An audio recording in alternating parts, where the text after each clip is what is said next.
The Honda K-Series engine has been giving some people sleepless nights in the car community for years, and it's no wonder why. If you're thinking about swapping an engine into your project car, there's hardly a more appealing choice than the K-Series. But what makes it so special? This engine's potential is off the charts, so much that people are putting it into cars that aren't even Hondas. Whether you're looking to go all out with a turbo or keep it naturally aspirated, the K-Series delivers power in spades. Plus, the aftermarket support is insane. There's just about everything you could ever need to perfect your car.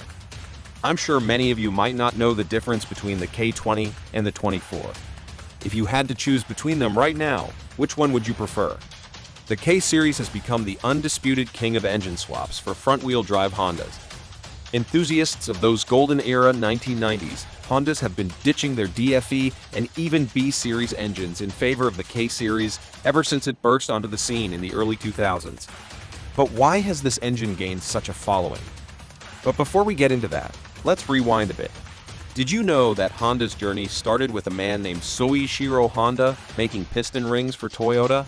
From humble beginnings in a wooden shack assembling motorcycles in the late 1940s, Honda quickly moved into cars. Their first production car, the S500 Sports Coupe, rolled out in 1963. Soichiro Honda wasn't just an engineer, he was a motorsport enthusiast at heart. In 1954, he set his sights on the Isle of Man TT, a grueling motorcycle race. After 5 years of development, Honda's motorcycles made their debut in 1959, winning the Manufacturers' Team Award. By 1961, with the legendary Mike Halewood riding for them, Honda was dominating, winning 2 TT races and clinching the 250 cubic and 125 cubic titles in the World Motorcycle Grand Prix season. Fueled by this success, Honda turned to Formula One in 1962, and after just a few years of development, they were celebrating a victory at the 1965 Mexican Grand Prix. Honda's motorsport legacy only grew from there, with highlights including their legendary partnership with McLaren in the late 80s and early 90s, and their collaboration with Ayrton Senna on the development of the groundbreaking Honda NSX. Honda's deep roots in racing have shaped the company's approach to engineering, leading to the creation of some of the most efficient, well-engineered, and reliable engines in the world. And that brings us to the star of today's story, the Honda K-Series engine. The Honda K-Series made its debut in 2001, powering the hot hatch Type R versions of the Civic and Integrate. Fast forward nearly 20 years, and the K-Series is still going strong, now in direct injection form across several Honda and Acura models. This long production run means there's a wide variety of K-Series engines to choose from. The most sought-after K-Series engines for swaps and performance builds are the early K20 engines from the 2001 to 2006 EP3 Civic and DC5, and the K24 engines from the 2002 to 2008 Honda Accord and Acura TSX. But here's where things get really interesting. Many tuners swear by a hybrid setup that combines the high-flowing K20 head with the larger displacement K24 bottom end. This combo offers a perfect balance of power and efficiency, making it a favorite for serious builders. In the year 2000, Honda introduced the K20 engine, marking the end of an era for the legendary B-Series engines. But what made the K-Series so different, and was it really a step up from its predecessor?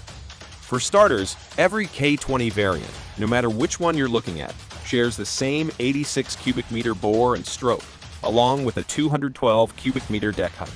Plus, there's that crankshaft girdle design, a little detail, but one that speaks volumes about the engine's sturdiness. When you stack up the B18 CE, a fan favorite, against the freshly introduced K20A, the differences are pretty clear. The K20 runs a significantly higher compression in the cylinders and outflows the B18C's cylinder head, boasting 316 cubic feet per minute on the intake and 211 cubic feet per minute on the exhaust. With more duration and lift in VTEC mode, larger intake, and exhaust valves, the K20A was simply more capable.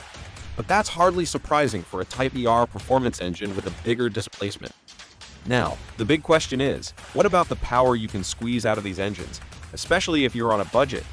The K20A2, K20A3, K20 Z1, and K20 Z3, all of these engines made their way into various models, but they're not created equal. The K20A3, found in the base RSX and the EP3 Civic side, is often seen as the least impressive of the bunch, with a lower compression ratio of 9.8 to 1. No real variable valve timing and lift electronic control, just variable com timing for low-end torque and a modest redline of 6,800 revolutions per minute. It's a solid starting point for a build but lacks the raw performance of its siblings. The K20 A2, on the other hand, is a whole different beast. Found in the RSX Type S from 2002 to 2004, it comes with a better flowing cylinder head, intelligent VTEC on both the intake and exhaust, and variable cam timing with up to 50 degrees of range. With stronger connecting rods, a higher compression ratio of 11 to 1, and 200 horsepower right out of the box, this engine is a favorite for tuners. And if you're thinking about turbocharging, with the right setup, fuel system, clutch, tuning, you can push this engine to 450 to 550 wheel horsepower reliably. Plus, without the balanced shaft oil pump, it can handle high revolutions per minute like a champ. The K20 Z1, found in later RSX Type S models, offers slightly better factory camshafts for an extra 10 horsepower, but it's almost identical to the A2. And then there's the K20 Z3, found in the 2006 to 2011 Honda Civic, another solid contender in the K-Series lineup. So, with all these options, which K-Series would you choose for your next build? The one with the best balance of power and reliability? Or are you willing to sacrifice a bit for that extra edge? But let's be honest, who doesn't want more power? Enter the K24, often referred to as the big block Chevy of the Honda world. This engine boasts an 87 cubic meter bore and a 99 cubic meter stroke, making it under the square, and it also features a taller deck height, 19 millimeters more than the K20 to be exact. Now, while there are many versions of the K24, let's stick to the heavy hitters.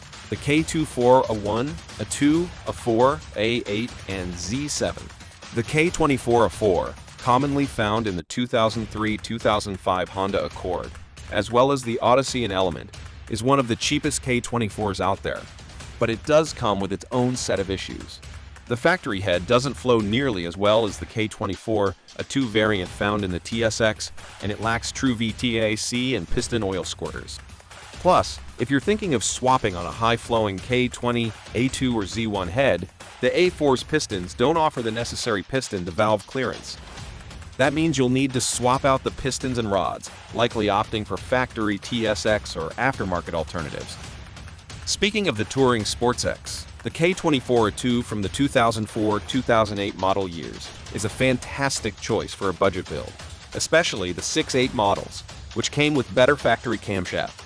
You can swap the Type SK20 A2 head onto it without any valve clearance issues, and it even comes with factory oil squirters. Depending on who you talk to, those squirters can be a blessing or a curse. However, the K24 A2 does come with the same balanced shaft oil pump as the 20, so if you're aiming for high revolutions per minute, you'll want to swap that out for a K20 A2 pump. The valve timing control gear is also limited to 25 degrees of movement, but tweaking both the pump and the valve timing control gear makes the K24 A2 a solid, reliable choice. The K24 A8 and A1 are also good candidates for swapping pistons and rods, along with the K20 A2 head and oil pump, giving you the potential to reliably hit 600 to 700 horsepower. Meanwhile, the K24 Z, found in the 2012-2015 Civic Si, is unique due to its cylinder head design, which integrates the exhaust manifold into the head. This setup makes engine swaps a breeze, but it does limit power output. For that reason, it's best to leave the Z7 in the Civic Si it came from. Now, where the K-Series engines really shine is in turbo applications. Even in naturally aspirated setups, they're potent, easily reaching over 100 horsepower per liter with basic bolt-ons.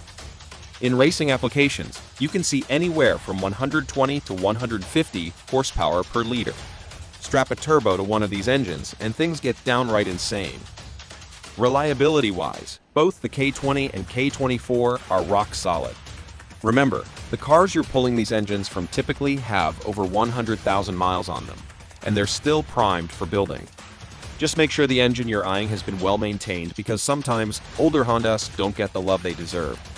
But when properly cared for, these engines are nearly bulletproof. However, if you start pushing past 500 wheel torque, you might run into issues with the connecting rods, especially on the K20, A2, Sen, K24, A2C.